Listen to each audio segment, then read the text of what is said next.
Um jogador de Minecraft pensaria que o Steve seria um cantor, mas ele se tornou um baita músico na adaptação para live action. Será que você se lembra de todas as canções cantadas pelo Steve em um filme Minecraft? Mesmo se você ainda não tiver tido a oportunidade de assistir ao longa, é muito provável que ao menos tenha ouvido falar da cena em que o Steve leva os outros personagens para sua loja de frango assado em lava e então começa a cantar a música tema do estabelecimento. Essa é a primeira música a ser cantada no filme, e a reação de muitos ao ver a cena pela primeira vez é a de ficar extremamente confuso com a cantoria inesperada e se perguntar se o filme é na realidade um musical. E só pra deixar claro, não é. O Steve simplesmente canta em momentos aleatórios. E é isso que faz essas cenas ficarem ainda mais engraçadas. Mas depois que a confusão passa, é praticamente impossível tirar essa música da cabeça. Eu mesmo já perdi as contas de quantas vezes eu escutei. E é uma pena que a loja de frangos do Steve não exista na vida real. Porque se existisse, a canção tema teria feito várias pessoas irem até lá para comer os seus frangos. Talvez o estabelecimento tivesse que ser fechado depois de algumas pessoas acabarem no hospital, porque usar lava como forma de assar alimentos não me parece uma ideia muito saudável. Também é bem cômico pensar que o Steve simplesmente decidiu criar uma música tema para sua loja, mesmo vivendo em um mundo onde pouquíssimos entendem o que ele diz. Será que os aldeões conseguem compreender a canção, ou ao menos gostam do ritmo o suficiente para que ela os convença a comprar frangos? É bem provável, porque a gente escuta músicas em outros idiomas,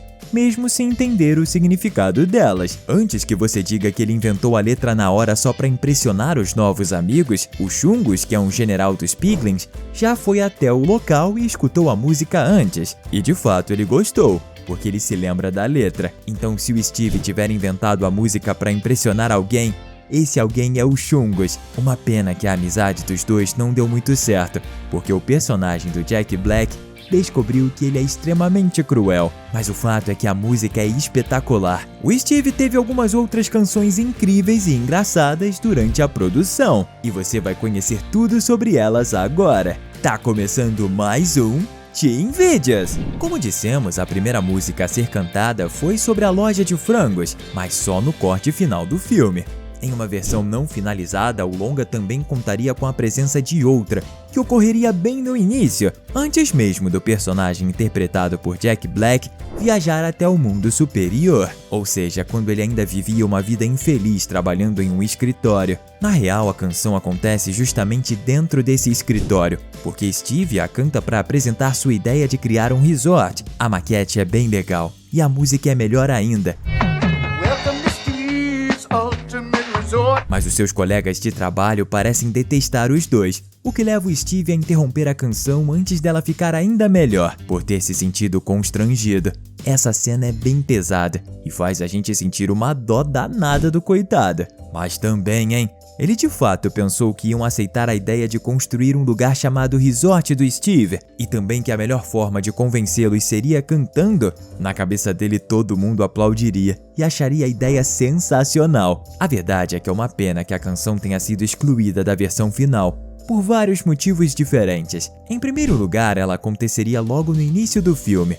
Isso já faria todo mundo entender que o Steve é um personagem que gosta muito de cantar, então ninguém ficaria confuso na hora da canção da loja de frangos, que acontece somente depois. Em segundo lugar, a cena serve para deixar ainda mais claro que ele adorava utilizar sua criatividade para criar, mesmo antes de parar no mundo superior, e não conseguia fazer com que os outros adultos o levassem a sério. Então a parte que acontece logo depois, com ele já no universo de Minecraft utilizando os blocos para criar seu resort, se tornaria bem mais impactante. Agora, em terceiro lugar e mais importante, a cena traz um paralelo incrível entre o Steve e a Malgosia, a vilã principal, já que a gente descobre que ela queria ser uma dançarina quando mais jovem e desistiu do sono depois de ser vaiada durante sua performance em um concurso. Tanto o Steve quanto ela queriam se tornar artistas, mas ninguém acreditou neles. A única diferença entre os dois é que o Steve nunca desistiu do seu sonho, enquanto a feiticeira passou a odiar todas as formas de criatividade simplesmente por ter ficado traumatizada, virando dessa forma alguém que destrói o sonho dos outros, igual aos Piglins, que vaiaram sua dança. É triste que uma canção tão engraçada e importante para a história tenha sido cortada, mas ao menos a gente sabe que ela existe, por ter vazado na internet. E uma parte tão boa como essa não poderia ter ficado escondida para sempre, não é? Vamos torcer para que algum dia seja lançada uma versão estendida do filme, que contém esse momento para torná-lo 100% canônico. Você também acha que seria incrível ver isso acontecendo? Caso sim, comente aqui embaixo #canção. Em termos de humor, a canção que a gente vai falar é uma das melhores. Ela ocorre quando Steve, Henry e Garrett finalmente vão invadir a mansão da floresta para recuperar o cristal da Terra. Todo mundo esperava que a invasão seria uma grande sequência de ação, mas o que acontece é outra coisa completamente diferente. Enquanto Henry vai atrás do artefato, o Steve e o Garrett distraem os saqueadores, e da forma mais inesperada possível, com uma canção. Tá, se a gente parar pra pensar, era possível imaginar que o Steve encontraria outra desculpa pra soltar a voz, mas ninguém iria esperar ver ele e o Garrett aparecendo com chapéus de cogumelo e saxofones pra cantar um rap de aniversário. Agora, se você se perguntar quem é o bandido que tá fazendo aniversário, essa é uma pergunta que ninguém vai saber responder. A música é bem curta e propositalmente tosca, porque só serve para distrair os bandidos da mansão. Ela termina com Steve tocando o saxofone da pior maneira possível. E não é porque ele é péssimo no saxofone não, viu? Ele é ótimo, manda muito bem, até quando toca um de brinquedo. Na verdade, a aparição é justamente uma referência aos talentos do ator com o instrumento. Infelizmente, os saqueadores não curtiram muito a experiência e colocaram tanto o Steve quanto o Garrett para lutar em um clube de luta clandestino. E é nesse momento que acontece aquela cena fantástica do personagem do Jason Momoa. Ele é espancado por um bebê zumbi montado numa galinha. Pelo menos a performance dos dois cumpriu o propósito e permitiu que o Henry conseguisse roubar o cristal da Terra, embora ele não tivesse ficado com o caminho 100% livre, já que precisou fugir de um saqueador e lutar contra um Enderman no processo. A penúltima canção é a mais triste de todas, com certeza, e não tinha como ser diferente. Ela é cantada quando Steve decide que vai deixar o seu lobo Dennis se mudar para o mundo real para viver com a Dawn. É uma música de despedida para o melhor amigo que o Steve já teve em toda a sua vida. E precisamos lembrar que, até onde se sabe, ele nunca teve outro amigo antes de parar no mundo superior. E é por isso que ele nunca sentiu vontade de retornar ao mundo real, mesmo depois de ficar anos sem poder falar com outro ser humano. O Dennis mudou a vida do Steve para sempre, e a vida dele mudou ainda mais depois da aventura com os outros personagens principais. A letra da canção mostra bem isso. Vá agora, Dennis. Muda a vida da Dawn, Dennis. Nessa aventura, só pense em mim, Dennis.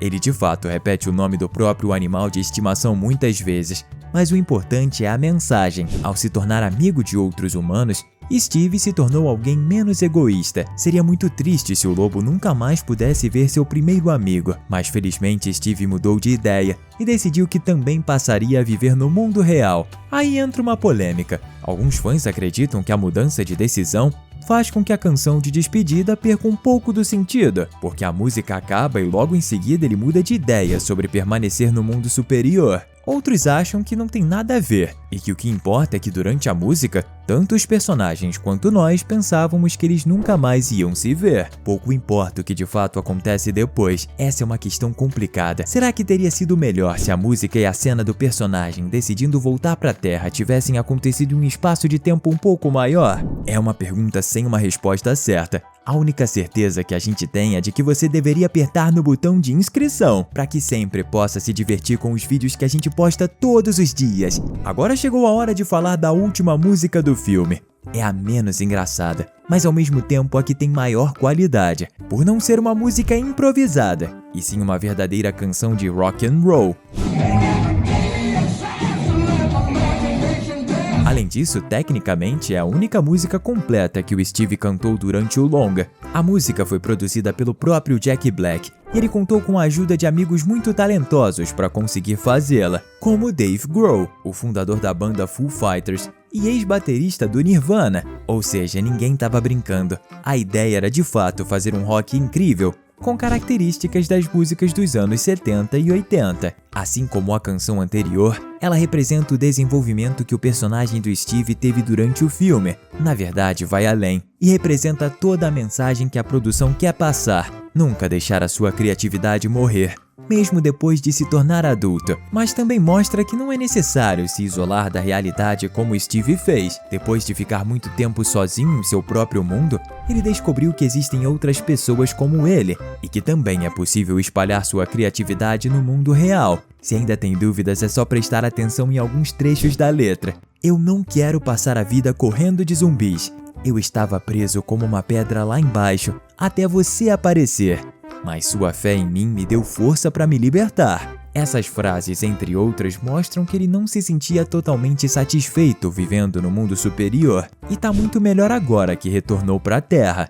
O que o Steve precisava não era viver em um mundo cheio de blocos, mas sim de amigos que o entendem. E é isso que ele conseguiu, no final. Quem diria que um filme tão bobo teria uma mensagem de fato importante? Estamos deixando 2 conteúdos incríveis para você continuar se divertindo aqui com a gente. Valeu e até a próxima!